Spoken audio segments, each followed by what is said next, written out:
Hello guys, welcome to my channel. In this video, pag-aaralan natin ang inscribe angles. Like a Hellcat.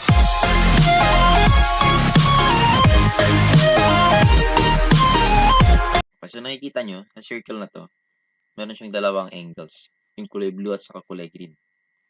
Yung kulay blue, yun yung tinatawag na central angle. And then yung tapat ng central angle, yun yung minor arc. And then yung isa pang angle, yung kulay green, that is inscribe angle. Then yung minor arc, tinatawag yung intercepted arc. So ano nga ba yung central angle?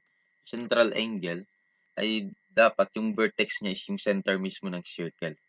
Ibig sabihin, yung pinakagitna na point is yung center. And then yung sides niya ay yung mga radii o dalawang radius. So mula sa center, papunta sa isang point ng circle.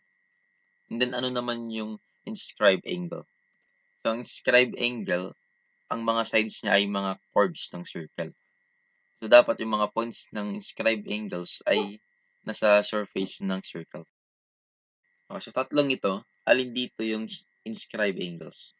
Yes, tama ka yung nasa gitna. So, central angle is equal to intercepted arc. Inscribe angle is equal to 1/2 of the central angle and it is also equal to 1/2 of the intercepted arc. Para mas maintindihan nyo, let's have an example. Suppose central angle is a right angle. Find arc BC and angle BAC. So, ano nga ba yung arc BC? So, yun yung intercepted arc. And angle BAC is yung inscribe angles. So, ano yung central angle natin? That is BDC. Sabi niya, right angle daw. So, right angle is equal to 90 degrees. Okay.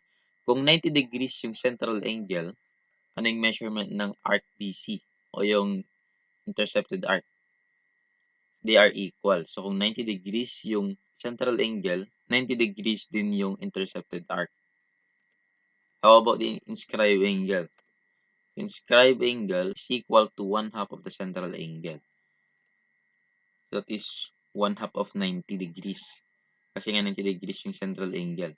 And then kalahati ng 90 degrees is 45.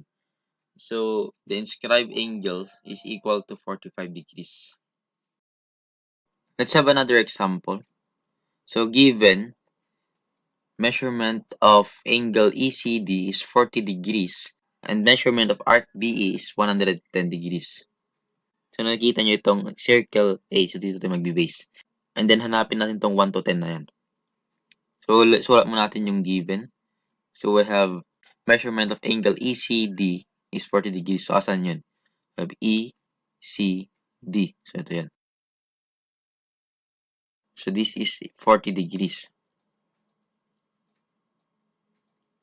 Then, another given is arc BE, 110. So, arc BE.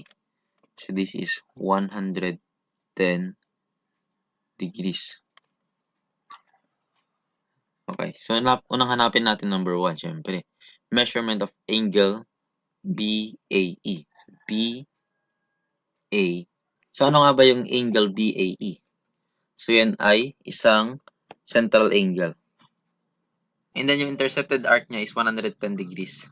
So, it means, itong angle BAA na to is also 110 degrees. So, this is 110 degrees. How about arc ED? So, asan yung arc ED niyan? So, ito yan, arc ED. So, tignan yung katapat. Meron tayong angle ECD. And this is a inscribed angle. So, inscribed angle is equal to the 1/2 of the intercepted arc. It means kung ano ang measurement ng arc na to ay kalahati ng inscribed angle.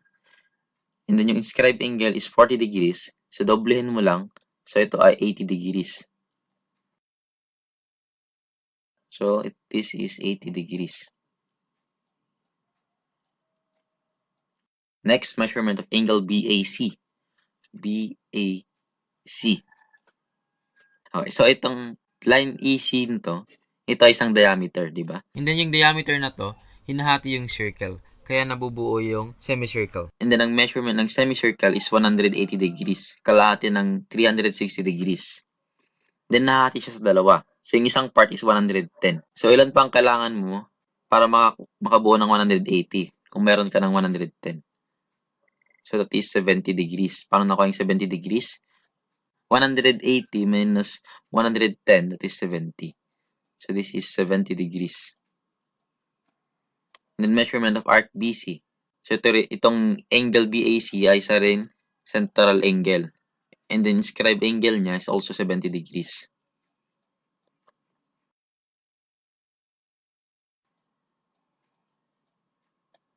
Next, measurement of arc CD.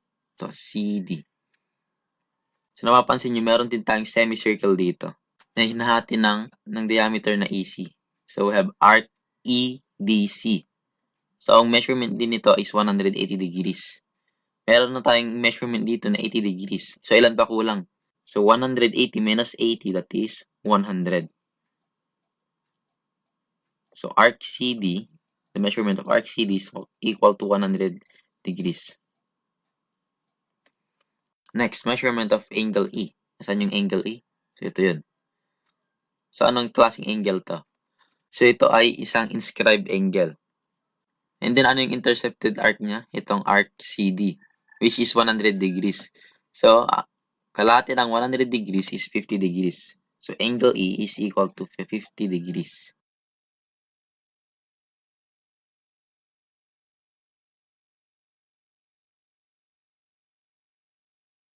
Next, angle BCA.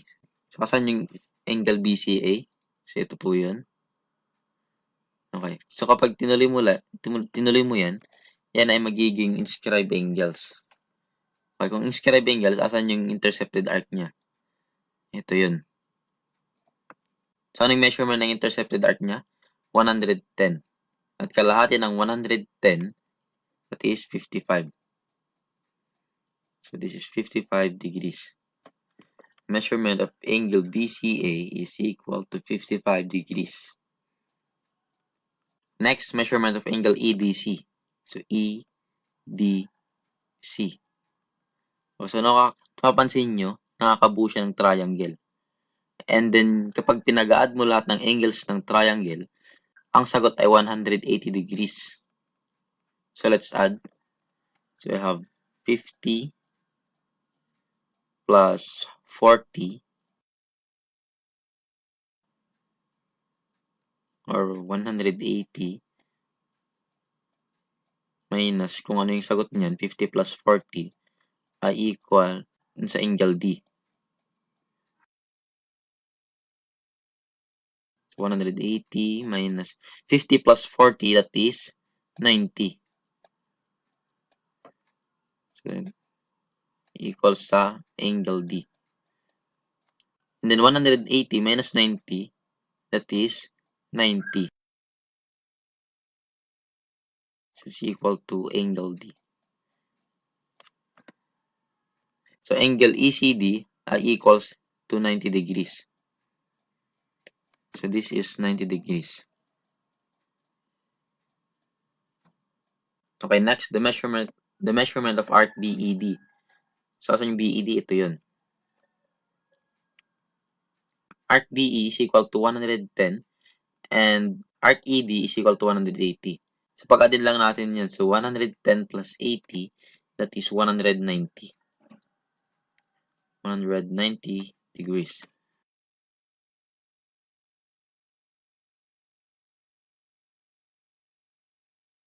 Okay, last, ano naman yung measurement ng angle BCD? So, asan yun? BCD. So, ito ay isang inscribed angles. And then, yung intercepted arc niya is yung BED.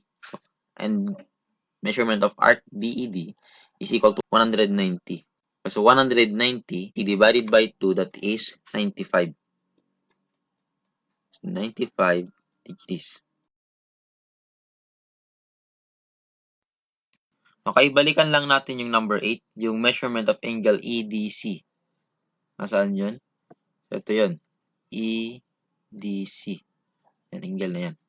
Meron pang another way para i-solve yung angle na yan. So, this is an inscribed angle. Kasi dalawang chord yan, yung side niya. And then yung intercepted arc niya is itong arc EC.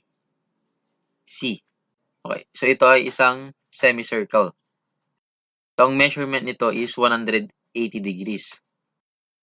Or tignan nyo na lang, 110 plus 70, that is 180. Yung kalahati niyan, kalahati ng 180 degrees is 90 degrees, which is tong nakuha nating sagot na 90 degrees. So ito ang video natin para sa araw na ito. At sana nag-enjoy kayo at may bago kayo natutunan. At huwag kakalimutang mag-like, mag-share, at mag-subscribe at pinutin na rin ang notification bell para updated kayo sa mga bagong video.